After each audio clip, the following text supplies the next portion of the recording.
un petit exercice, un petit protocole, par exemple de couple, ou alors d'une rencontre entre une personne et une épreuve. Voilà. Donc il y a question d'une dualité, voir que provoque cette dualité comme rencontre et qu'est-ce que ça éveille dans les aspects cachés de la rencontre.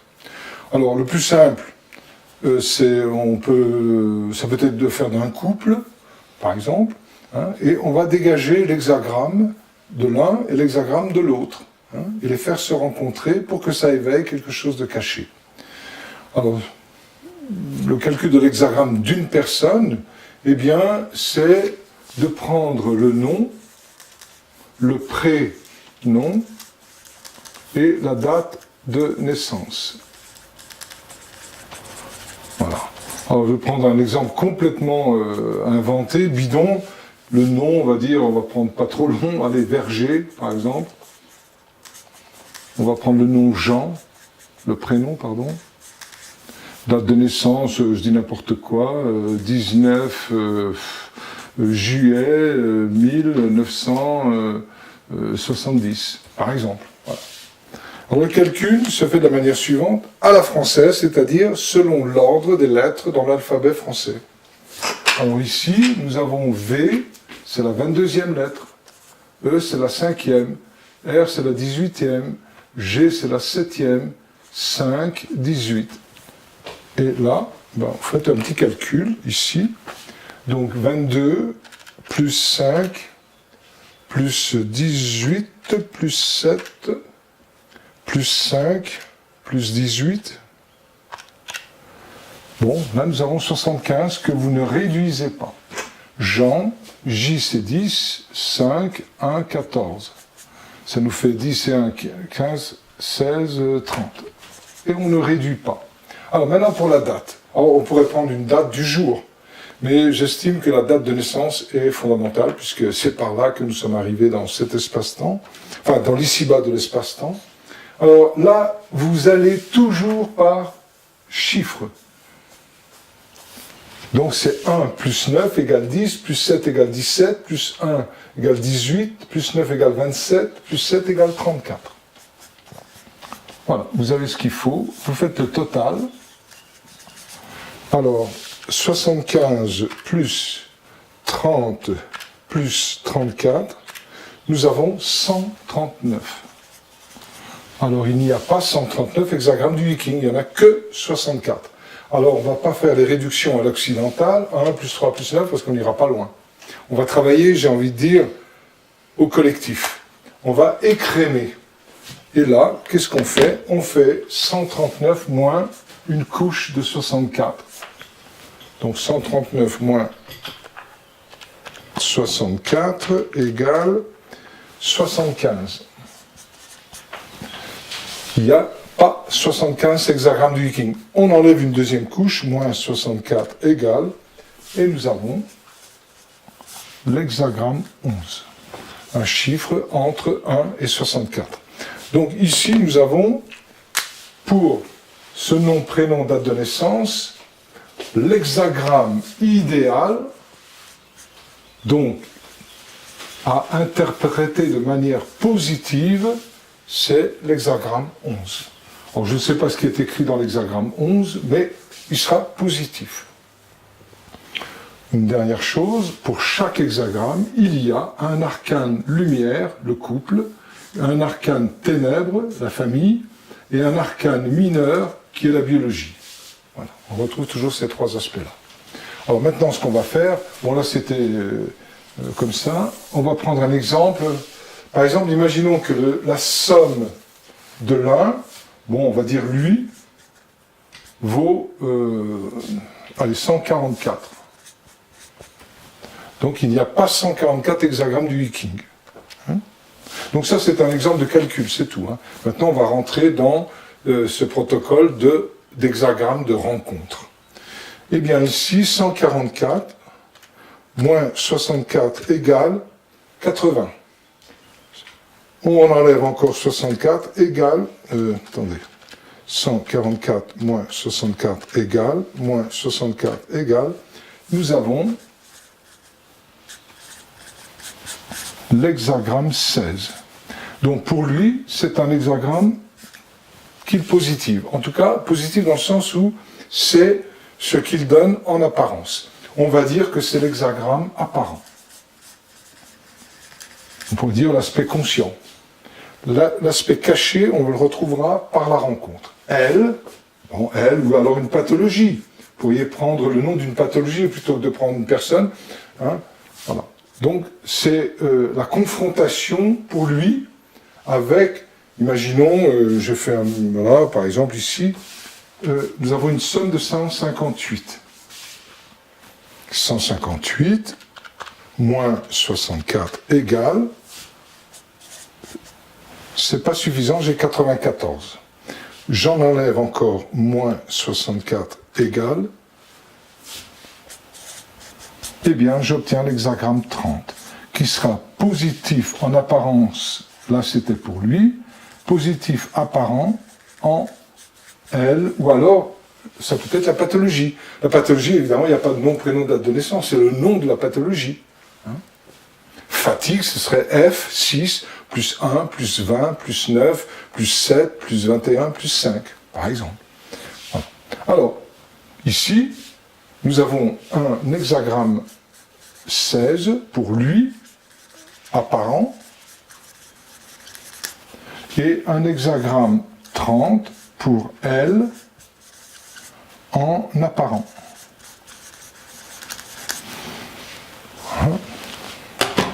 Dans le livre incontournable en thérapie, l'hexagramme 16 ici, son dessin, c'est ceci. Donc vous le dessinez parce que ça va vous servir de pentacle. Donc il y a 3 yin, c'est toujours depuis le bas vers le haut. Le 4e trait, c'est un yang. 5e un yin, 6e un yin. Voilà l'hexagramme 16. Donc ça travaille. Déjà, c'est une onde de forme. Ça, c'est l'hexagramme 16. Maintenant, l'hexagramme 30.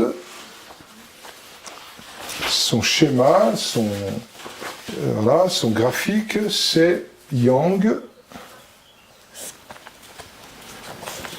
yin, yang, yang, yin, yang. Voilà l'hexagramme de le 30. La rencontre éveille un 3e hexagramme, donc l'hexagramme de la rencontre. 16 plus 30 égale hexagramme 46. L'hexagramme 46, il est là. Alors, nous avons yin, yang, yang, yin, yin, yin. Voilà l'hexagramme de rencontre.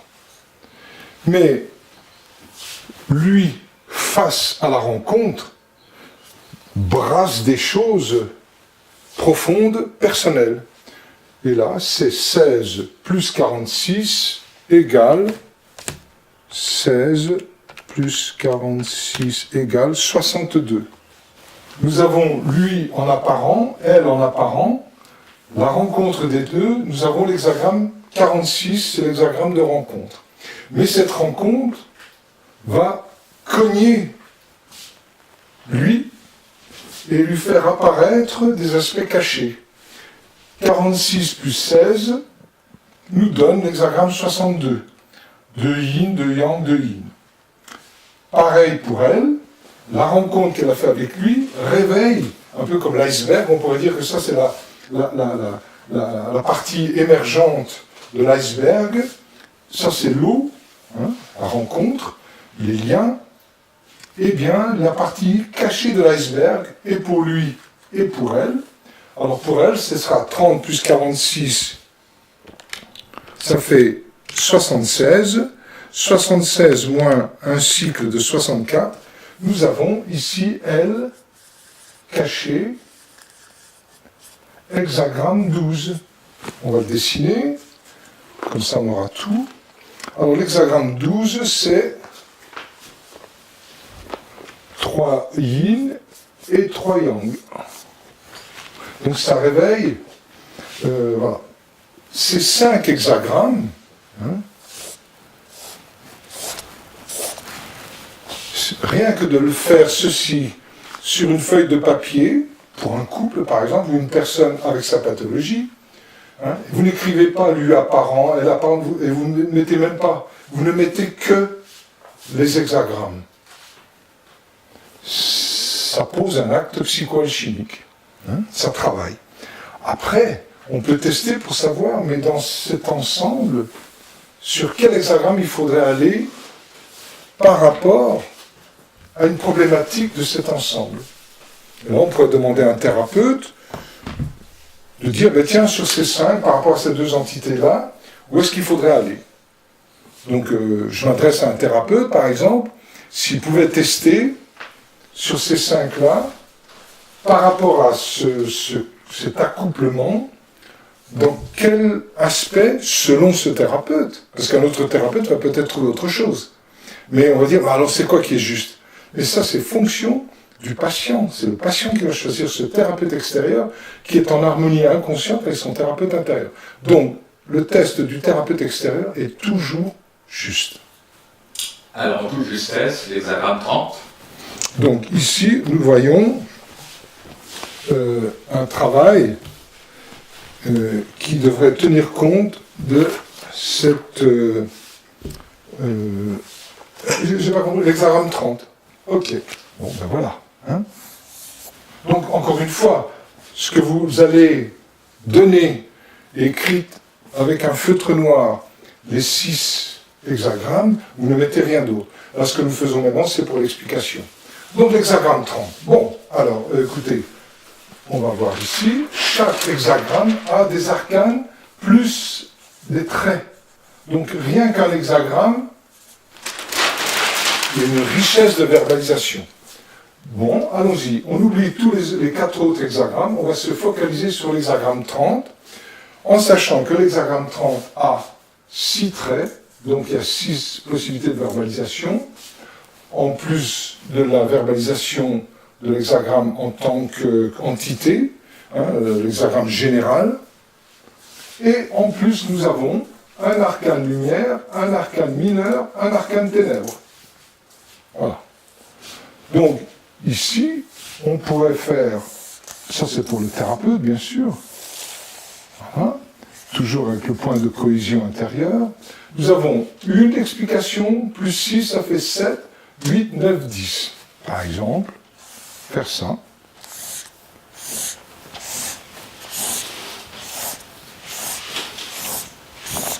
Ici, on met l'hexagramme. Là, on met le trait 1, le trait 2, le trait 3, le trait 4, le trait 5, le trait 6. Et là, nous mettons l'arcane lumière, l'arcane mineur et l'arcane ténèbres. Deuxième test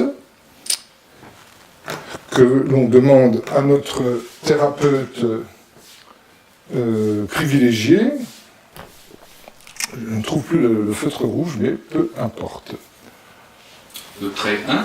Ici, tu as testé déjà? Oui. Oui. Donc, on va aller se focaliser là-dessus. On oublie tout le reste. D'accord? Là, on prend la Bible de Tony Chéron, donc le trait 1 de l'hexagramme 30. Alors, l'hexagramme 30, il est où? Voilà, ici. Hexagramme 30, voilà. Dans son signifié général, c'est pour l'ensemble du couple. Hein. Là maintenant, c'est l'ensemble du couple qui est focalisé là-dessus, même si ça c'est l'hexagramme de la personne en apparence. Là maintenant, ça concerne tout. Ce test-là concentre tout ce qui a été mis en place. Alors bon, juste l'hexagramme général, ça donne voir clair sans se laisser éblouir. Ça parle d'un feu intérieur, d'un attachement. Donc c'est un travail qui se fait dans ce couple par rapport à l'attachement. Hein, un feu intime qui attache, mais qui sépare aussi les êtres. Voilà. Mais là, nous sommes plus sur la première ligne, le premier trait. Et là, nous avons la première ligne qui correspond au yiking archaïque. Et la dernière ligne aussi. C'est pas très signifiant. C'est pas toujours évident. On peut le retrouver après l'explication. Je préfère aller entre la deuxième et l'avant-dernière ligne. Je compte le nombre de lignes. 1, 2, 3, 4. Donc, j'ai envie de dire, sur ces 4 lignes, laquelle que je mettrai en avant? 1, 2, 3 ou 4? La 2.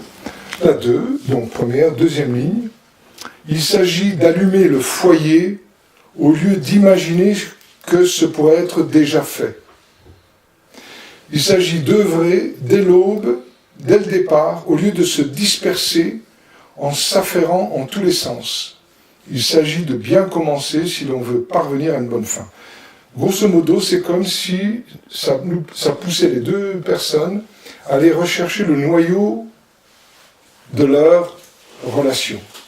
Et non pas ce qui s'est dispersé, ce qui s'est éclaté sur l'extérieur. Donc il y a l'idée de se reconcentrer sur ce qui a allumé le feu de la rencontre. Là-dessus, bon, il peut y avoir aussi d'autres verbalisations. Hein. Faire preuve de plus de fermeté et de clarté spirituelle.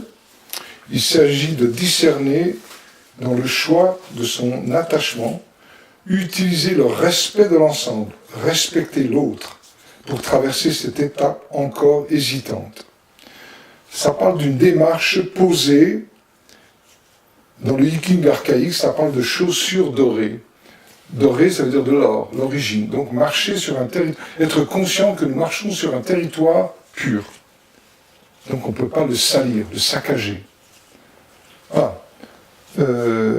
Avoir une pureté d'intention grâce à un éclairage qui vient du centre, qui est éveillé dans le cœur. Donc il faudrait peut-être dans ce couple qui se déchire peut-être, qu'ils prennent conscience d'un éclairage central. Là ils peuvent se retrouver. Sinon, ce n'est pas possible.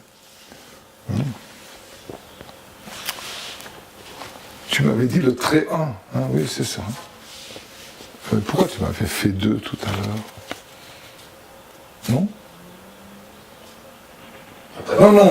Non, pardon. Le 2, c'était la deuxième ligne. Excuse-moi. Ouais. Ok. Bon, ben voilà. Alors ici, il s'est vivement conseillé de rechercher un élixir spagyrique pour le médecin intérieur, pour le PCI. Un élixir pour l'hexagramme que nous avons trouvé, en l'occurrence l'hexagramme 30 et le trait 1, tout simplement. Conseiller 2 élixirs en accompagnement du test que vous avez fait, mais surtout en accompagnement d'un pentacle que vous dessinez sur une petite feuille blanche, avec un feutre noir. Vous mettez simplement ces 5 hexagrammes et vous soulignez le trait que vous avez trouvé. Ici, vous soulignez ce trait-là. Ici, vous pourriez mettre... Alors, je n'ai pas de stylo rouge, mais vous pourriez mettre en rouge. Sous-entendu, tout cet ensemble se résume à cela. Pour le moment, ça en est là. Alors, rien n'empêcherait, si le couple, si c'est un couple par exemple, ou si c'est une pathologie qui vient à la rencontre de votre client, eh bien, de garder tout cela et de refaire un test. La fois d'après, peut-être que vous allez trouver l'arcane mineur. Toujours dans les mêmes livres, vous avez les verbalisations. Voilà, c'est une proposition. C'est simplement, je vous donne la structure de calcul, et à travers ça, il y a 10 possibilités par hexagramme, comme il y en a 5, il y a 50 possibilités de verbalisation. Oui. Donc c'est pas simplement telle maladie égale tel hexagramme, c'est vraiment un ensemble. La maladie, par exemple, qui va percuter sur votre patient, si c'est sur la même maladie sur un autre patient, ça va donner un autre hexagramme. Voilà, c'est ce que je voulais vous proposer. Donc, concrètement, ça permet une résonance oui. par rapport à la problématique ouais. et un effet thérapeutique. Oui, mais surtout ces pentacles et les élixirs vont accélérer plutôt que ça traîne. Voilà, donc il y a une démarche qui est en cours, là ça va permettre d'accélérer les choses, c'est ça que je propose. Là, par exemple, nous avons pris un exemple fictif, ce serait un véritable exemple, on pourrait dire que ça y est, ça travaille. C'est un travail thérapeutique, même si la personne n'est pas là. Hein? Voilà, votre client est là, de toute manière.